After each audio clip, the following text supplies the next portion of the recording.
the sector.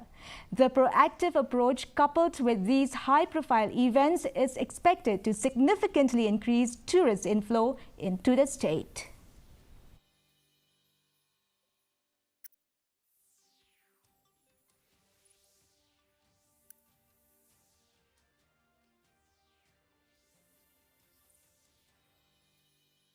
The conclave is now scheduled for the 14th of August. It will be a day-long affair where I will be inaugurating the conclave in the morning.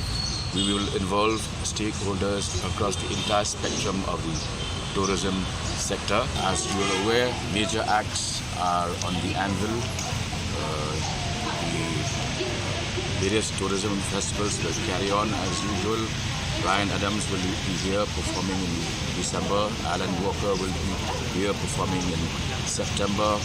And already, just a while back, I got information that for the Brian Adams show itself, as many as 10,000 tickets have already been sold.